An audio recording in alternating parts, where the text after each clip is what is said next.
रेखा जी आ गई हो तो अपना वक्तव्य प्रारंभ करें। रेखा जी।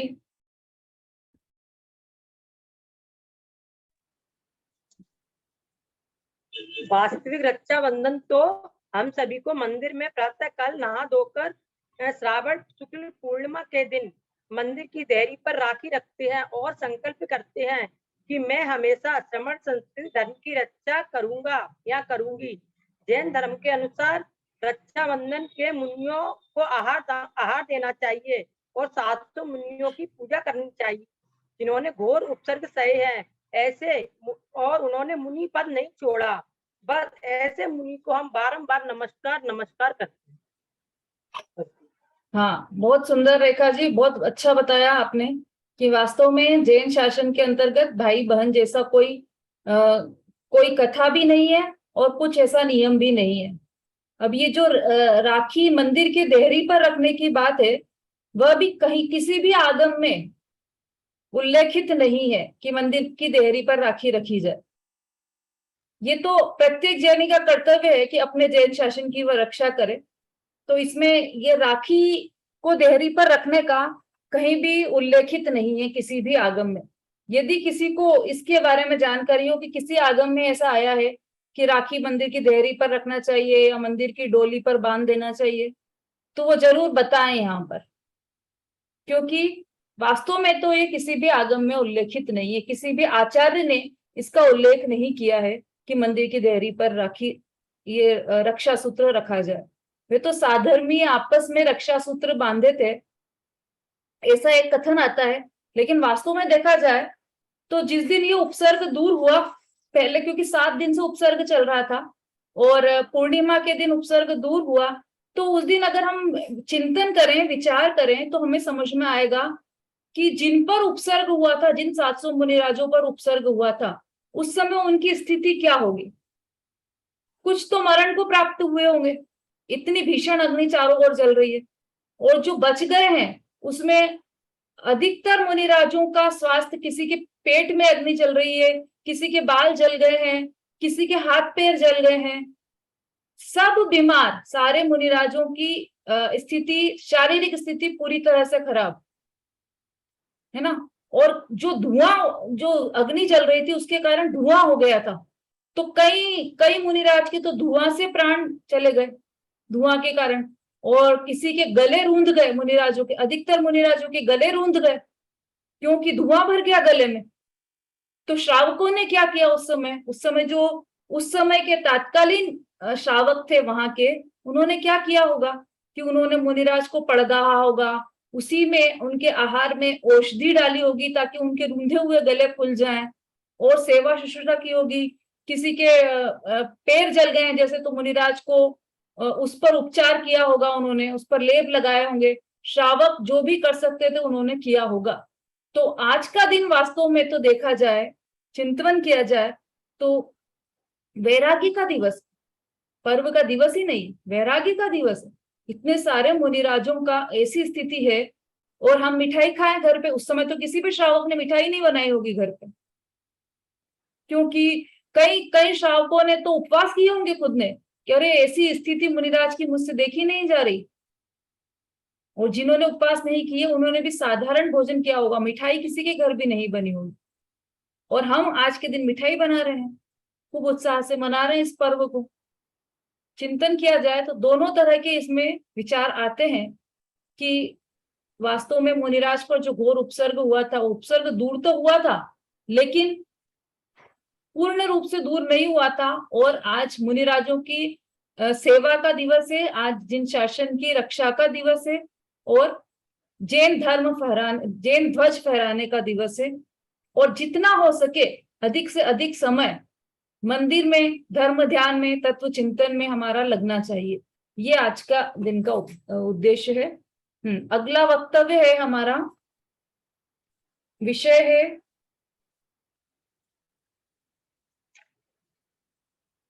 रक्षाबंधन की कथा संक्षिप्त में। श्रीमती श्रद्धा जी जैन, गुजरात।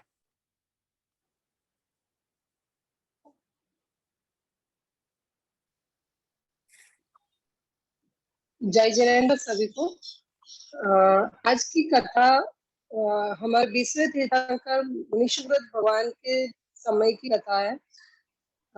उज्जैनी नगरी नामक नगरी में श्री वर्मा नामक राजा राज्य करते थे। उनके 4 मंत्री थे और वो उस समय उनके नगरी में कंपनाचार्य मुनिराज के साथ 700 मुनि संघ के साथ वो वहां पधारे थे। तो श्री वर्मा नामक राजा और उनके चारों मंत्री उनके दर्शन के लिए गए और उनको ध्यान में लीन देखकर श्री वर्मा राजा वहां पे प्रभावित हो गए और एकदम खुश हो गए।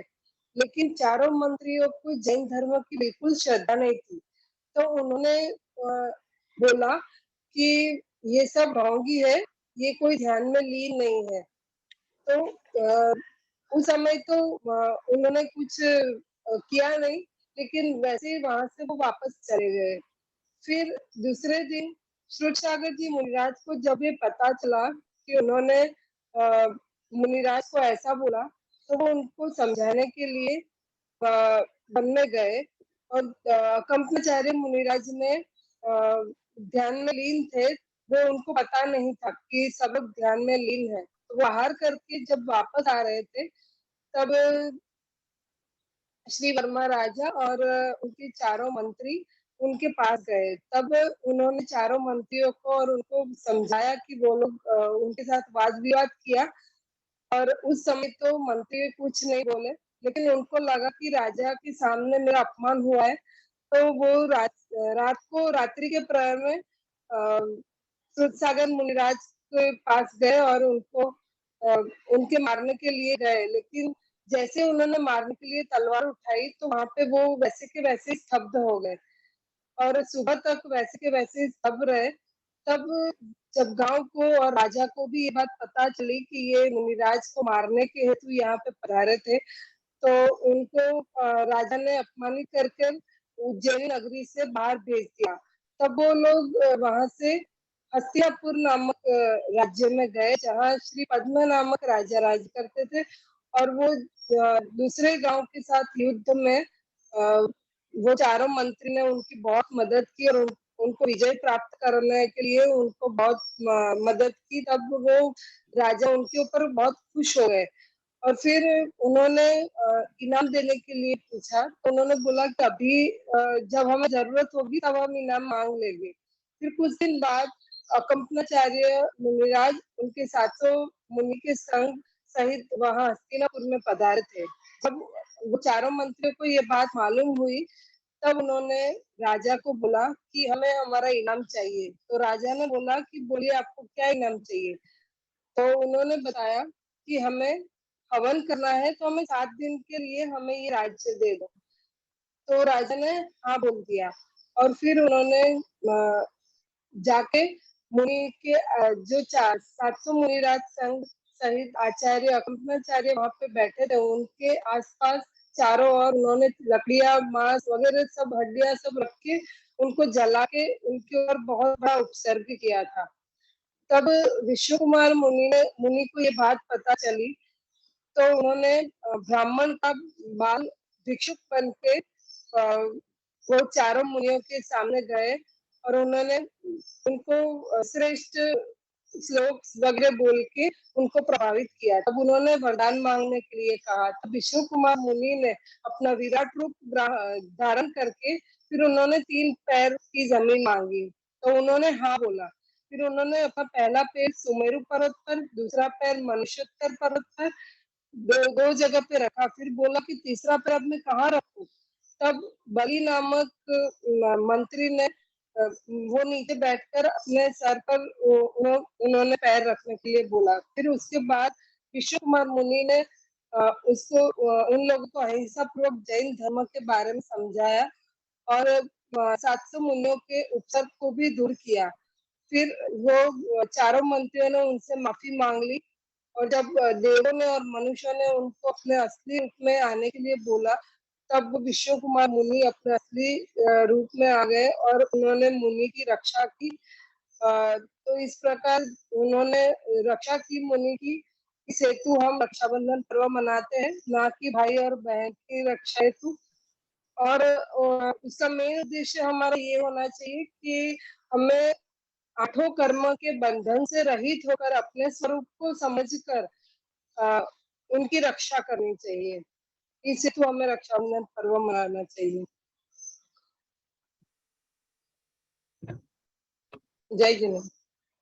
बहुत बढ़िया श्रद्धा जी, अंतिम में आपने बहुत ही अच्छा सिद्धांत बताया। वास्तव में आत्मा तो रक्षा स्वरूप ही है। आत्मा स्वरक्षित है, उसे किसी भी रक्षा की आवश्यकता नहीं है बाहर से। स्वरक्षित ऐसा तत्व मैं हूं और इसकी रक्षा के उपाय, स्वरक्षित तत्व की रक्षा के उपाय, अर्थात जो रक्षित है उसकी कैसे रक्षा होगी, लेकिन उस स्वरूप की जानकारी के लिए जो हमें रक्षा करनी है, वह हमारी रक्षा देवशास्त्र गुरु कर सकते हैं। शुद्धातम अरु पंच गुरु जग में शरणों दोय, ये दो ही शरण है, ये दोनों ही हमारे रक्षक हैं, या तो पंच परमेष्ठी या फिर शुद्धात्मा। बहुत सुंदर श्रद्धा जी, बहुत अच्छा आपने वक्तव्य यहाँ पर प्रस्तुत किया। सभी लोगों ने, जिन्होंने भी, सभी के लिए जोरदार ताली आप सभी बजा दीजिए। बहुत बढ़िया, सभी ने बहुत अच्छा वक्तव्य यहाँ पर प्रस्तुत किया। और ये तो आप तो गुजरात से हैं, तो आपको लैंग्वेज का भी प्रॉब्लम रहता होगा, कोई बात नहीं, तो गुरुदेव की भूमि से हैं आप तो बहुत अच्छी बात है। इसीलिए आपने अंतिम में इतना अच्छा सिद्धांत बताया कि आठों कर्मों से ही रक्षा हमें करना है। बहुत बढ़िया। अब हमारी कोशिश तो ये रहती है कि सभी अधिक से अधिक नए लोग इसमें आए और नए लोग सीखें। हाँ रेखा जी, कोई प्रश्न है आपका? रक्षाबंधन के संदर्भ में यदि किसी का भी कोई क्वेश्चन हो तो वो यहाँ पूछ सकते हैं। हाँ बोलिए दीदी। जय जय दीदी, जो मैंने बोला था ना कि राखी को है ना देहरी पे रखते हैं, तो दीदी वो मैंने है ना अपने मन से लगाया था, क्योंकि मैंने देखा था मंदिर में है ना, वो है ना क्या चौकी पे बांध देते हैं ना राखी, तो मैंने सोचा, मैंने तो कभी बांधी नहीं है, तो मैंने ऐसा सोचा कि अपन वहां ना बांध के, तो अपन है ना देहरी पे ही रख के अपन है ना संकल्प कर सकते हैं। वैसे दीदी मैंने ये कहीं पढ़ा नहीं था, कोई तो बात मैंने नहीं, थोड़ा, कोई बात नहीं। तो दीदी ये जो अपनी, अरे नहीं कोई बात नहीं, ये तो अपने यहाँ पर रूढ़िवादी से जो प्रथाएं चली आ रही हैं, जो हम देखते हैं वही हम यहाँ पर बोलते हैं। अभी हमने भी देखा है मंदिर में खिड़कियां जो रहती है ना, मंदिर की खिड़कियां, उसमें जो पाइप लगे रहते हैं उस पे राखी बांध जाते हैं। इतने लोग राखी बांधते हैं, पूरी खिड़की राखियों से भर जाती है। तो वो तो देखो संसारी जीव है, जब तक संसार है मिथ्यात्व तो चलेगा। और कितनों को आप समझा सकते हो। हाँ, जो पाठशाला में आ गए केवल वही समझ पाते हैं, बाकी तो कोई विकल्प भी हम ऐसा नहीं रखते हैं कि सब समझ जाए। संसार भी तो चलना चाहिए ना, सब समझ जाएंगे तो संसार कैसे चलेगा? ऐसा है, नाना जीवा नाना कम्मा, जितने जीव हैं उतने तरह के परिणाम हैं, सबके अलग अलग तरह के परिणाम होते हैं। तो हमें तो दूसरे जीवों को नहीं देखना है, हमें तो सिर्फ अपना ही लोटा छानना है। बस हम सही राह पर चलें, बस इतना सा ही प्रयास करना है, क्योंकि हम नहीं कर सकते ऐसा कि सबको हम सही राह पर लाएं। मेंढक की तोल होती ना, तोल सकते हैं अपन मेंढक को, एक तराजू लें और इधर मेंढक रखें, इधर बाट रखें, तो 5 किलो मेंढक तोल सकते हैं क्या अपन? क्यों नहीं तोल सकते? क्योंकि मेंढक को आप रखोगे तो रखते रखते ही कितने सारे तो उछल जाएंगे उसी में। फिर भी रखा, एक को उठाया तो 10 बाहर निकलेंगे, 10 को अंदर कह रहे तो 50 बाहर निकलेंगे। तो मेंढक की तोल नहीं की जा सकती। इसी तरह से सभी संसारी प्राणियों को समझाया नहीं जा सकता, जिसके समझ में आए उसी के समझ में आएगा। हाँ हाँ, कुछ प्रश्न आ रहे हैं यहाँ पर। रेखा जी बोलिए।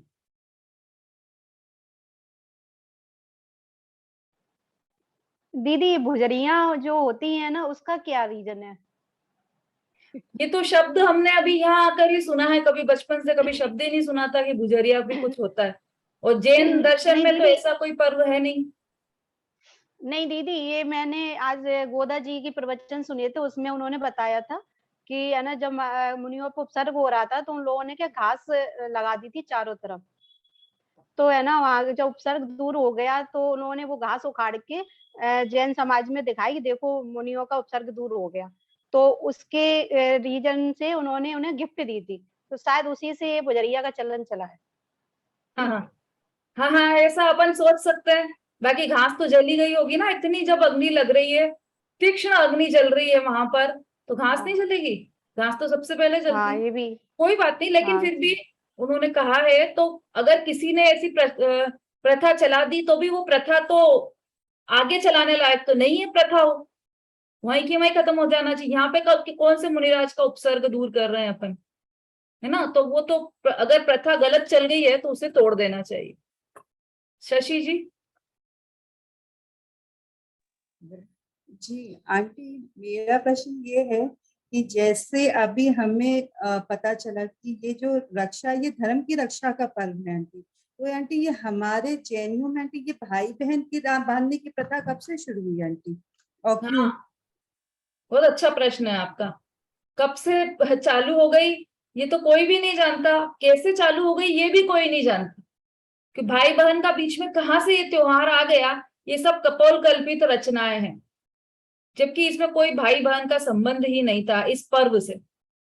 और देखा जाए तो जैनागम में जितने भी जैन दर्शन के शास्त्र हैं, जैन शास्त्र, उसमें कहीं भी ये उल्लेखित ही नहीं है। सब दूर यही आया है कि इस दिन मुनिराजों का उपसर्ग दूर हुआ था। जो मुनिराजों पर 7 दिन से उपसर्ग चल रहा था, अग्नि में जला रहा था उनको, वह इस दिन दूर हुआ था, इसलिए सभी श्रावक उत्साहित थे। और कहीं कहीं पर यह चर्चा आई है कि श्रावकों ने आपस में रक्षा सूत्र बांधे कि चलो आज ये संकट दूर हुआ। तो श्रावकों ने आपस में ये रक्षा सूत्र बांधे।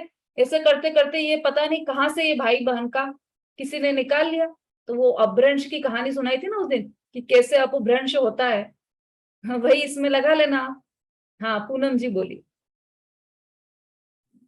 जय जिनेन्द्र आंटी जी। अब आंटी जी, मैं तो मंदिर में जो रक्षा सूत्र बांधती हूँ तो वो इस भावना से बांधती हूँ कि जिनालय की रक्षा रहे, कभी जिनालय को कभी कोई दुख, मतलब कोई भी दुख संकट ना आए इस जिनालय के अंदर। तो ये भावना सही है क्या? इस भावना से बांधना चाहिए रक्षा सूत्र, भावना क्योंकि तो बिल्कुल पंचम सही काल है। चलता है। भावना तो सही है, पर ये भावना रक्षाबंधन के दिन ही क्यों? पूरे 300 बाकी के 364 दिन हम जिनालय की रक्षा नहीं करना चाहते क्या? नहीं नहीं, चाहते हैं करना ना, तो चाहते हर हैं दिन करना चाहते हैं। जी। तो रक्षाबंधन के दिन ही क्यों बांधे हम जिनालय में राखी, अच्छा है अच्छा। ना? इसका मतलब ये हुआ कि इस क्रिया विशेष से कोई संबंध नहीं इस भावना का। भावना अपने आप में एक अलग चीज है। और भावना जिनालय की रक्षा, मतलब जैन दर्शन की रक्षा, जैन आगम की रक्षा, सभी रक्षा का संकल्प तो हम प्रतिदिन लेना चाहते हैं। ठीक है ना? हाँ, समता भाभी बोली।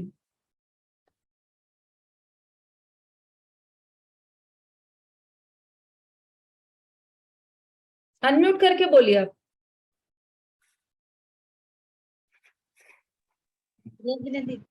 एक हाँ मतलब स्थिति बाद में बोल रहे हैं, मतलब बोल कह रहे हैं आपसे बोलना है मुझे। ठीक है, आप अंतिम में 2 मिनट में 1-2 प्रश्न और लेके फिर आप बोलिएगा। संगीता जी। जी दीदी कुछ नहीं, मुझे भजन बोलना था एक, इसीलिए बोल रही हूँ। अच्छा, चलिए देखते हैं। अच्छा, एक और बात है जो हमने कल कहा था, बच्चे अगर कोई है उपस्थित तो उनको आप ले आए। उनका कल भी रह गया था। विभू जैन अगर है उपस्थित, नहीं है, चलिए कोई बात नहीं। और किसी बच्चे को आप कुछ बुलवाना चाहते हैं तो आज अवसर है अपने पास, बुलवा सकते हैं। हाँ, पहले अपन स्तुति ले लेते हैं, फिर भजन लेंगे। समता जी बोलिए।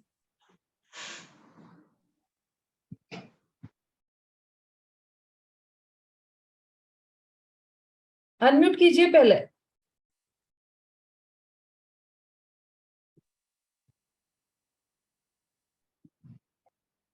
जय बंतो गायक रूप, जय बंतो गायक रूप, जय बंतो सुध चिद रूप, जय बंतो सुध चिद रूप, परिद्रव्यों से भिन्न विराजे सहज रूप शिव रूप, छूता कर्म कलंक न जिसको, धरे न स्वांग विकल्प, जय बंतो गायक रूप, जय बंतो सुत चिद रूप, जन्मे नहीं मरे न कदापि शाश्वत चेतन रूप, बंद मोक्ष को नहीं करता जय मुक्त स्वरूप, जय बंतो गायक रूप, जय बंतो सुध चिद रूप, बिन मूरत जिन मूरत अनुपम, शक्ति अनंत स्वरूप, महाभाग्य से अवसर आया द्यावे देय स्वरूप, जय बंतो गायक रूप, जय बंतो सुध चिद रूप, नए बच्चों से पार प्रभु है निश्चय सिद्ध स्वरूप, परिमानंद में शुद्ध आत्मा अविचल मंगल रूप, जय बंतो गायक रूप, जय बंतो सिद्ध चिद रूप, जय जन। बहुत बढ़िया। रक्षा के दिन सभी जयवंत वर्तें, ऐसी हमारी सबकी भावना है। एक बात और है पूनम जी, जो आपने प्रश्न पूछा था ना कि ये भाई बहन का पर्व कैसे बन गया, तो ऐसा है कि जैसे आप किसी किसी का ये प्रश्न भी हो सकता है कि हम अपने भैया को राखी बांधें या नहीं बांधें, फिर क्या एक बात बताइए आप। तो ऐसा है कि साधर्मियों को रक्षा सूत्र बांधा गया था, तो आपके भाई भी आपके साधर्मी है, तो आप उन्हें भी रक्षा सूत्र बांध सकते हैं, है ना। अब इसमें दो बात है कि या तो वो पहले से साधर्मी है, आपके साथ धर्म कार्य करते हैं, पूजन पाठ करते हैं, प्रवचन पाठशाला अटेंड करते हैं, तो वो साधर्मी है, आपको समझ में आ जाएगा कि ये साधर्मी है, तो आप उन्हें साधर्मी के रूप में रक्षा सूत्र बांधिए। पर अगर नहीं है तो पहले उन्हें साधर्मी बनाइए, उन्हें प्रेरित कीजिए कि वह प्रतिदिन प्रक्षाल के लिए जाएं, पूजन के लिए जाएं, धर्म स्वाध्याय करें, चिंतन करें। ऐसा इस बहाने से उन्हें प्रेरित कीजिए कि मैं साधर्मियों को रक्षा सूत्र बांधती हूं, तो आप मुझे इनको भी साधर्मी ही बनाना है। इस ऐसे सोचेंगे तो आप पूरे परिवार को साधर्मी बना देंगे। फिर वो परिवार नहीं रहेगा, फिर तो वो साधर्मियों का टोला हो जाएगा। कैसे कि जैसे सर्वार सिद्धि में इतने सारे देव बैठकर तत्व चर्चा करते हैं ना, ऐसे ही आप घर में बैठकर तत्व चर्चा करेंगे, आपस में बात भी होगी तो ऐसी बात होगी कि अरे आत्मा की कितनी शक्तियां हैं बताना जरा, वो 45वीं शक्ति कौन सी है वो मुझे ध्यान नहीं आ रही। यही चर्चा होगी, ये चर्चा नहीं होगी कि आज क्या बनाना है। ऐसे अपने परिवार का ऐसा माहौल बनाइए तो आपने अपने परिवार की भी रक्षा की है। हाँ जी, संगीता जी बोलिए। शशि जी आपने हैंड रेस किया था। हाँ, निशा जी बोलिए।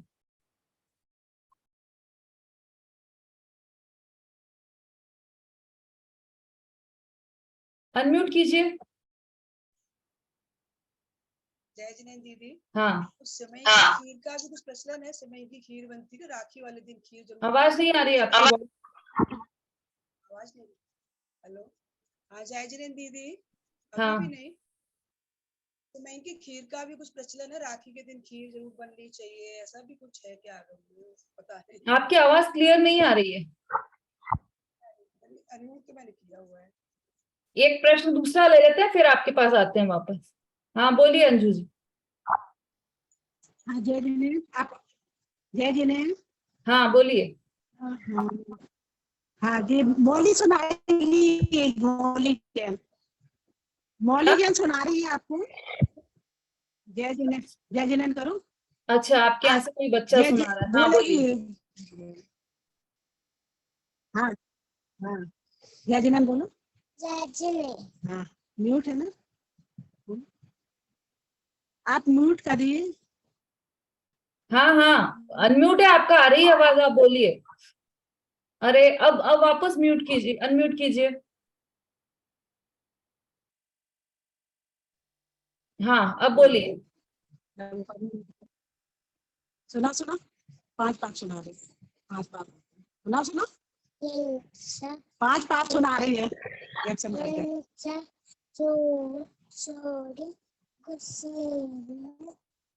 तेज बोलो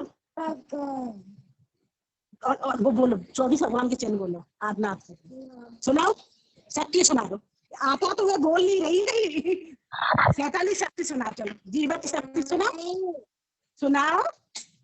चलो वो सुना दो, भगवान के चिन्ह सुना दो। आदनाथ के बैल सुना दो। सुना आदनाथ के बैल सुना दो। अच्छा मैडम क्या कही रही देख रही सब आपको? कोई बात नहीं, बहुत अच्छा। जितना भी सुनाया ना आपने 5 पाप, वो बहुत अच्छे सुनाए आपने। उन्हें सुना रही है, भगवान के चिन्ह सुना रही है या ग्रहण करना है, ये सुना रही है।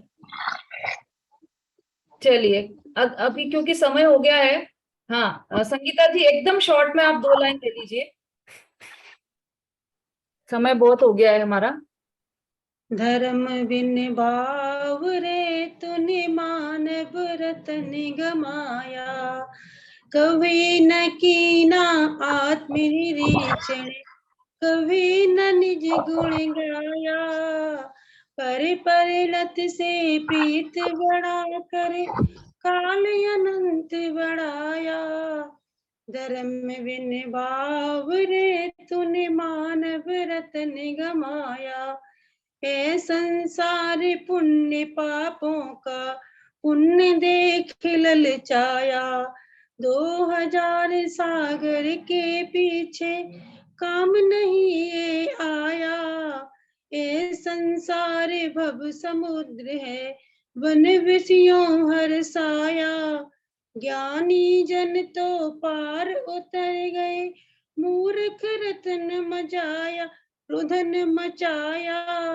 धर्म बिन बावरे तूने मानव रतन गमाया, ये संसार गेय द्रव्य है आत्म गायक गाया। करता बुद्धि छोड़ दे चेतन, नहीं तो फिर पछताया। ये संसार दृष्टि की माया, अपना कर अपनाया। केवल दृष्टि सम्यक कर ले, कान गुरु समझाया। धर्म बिन बावरे तूने मानव रतन गमाया। जय जिनेन्द्र दीदी। बहुत बढ़िया। जावाणी के ज्ञान से सूझे लोकालो, सोवाणी मस्तक नमो सदा देत हूँ। बोलिए जिनवाणी माता की जय। जय जिनेन्द्र दीदी, जय जिनेन्द्र सभी को। सभी को जय जिनेन्द्र, सभी को जय जिनेन्द्र। आजकल दिवस की हार्दिक शुभकामनाएं। जय जिनेन्द्र। जय जिनेन्द्र।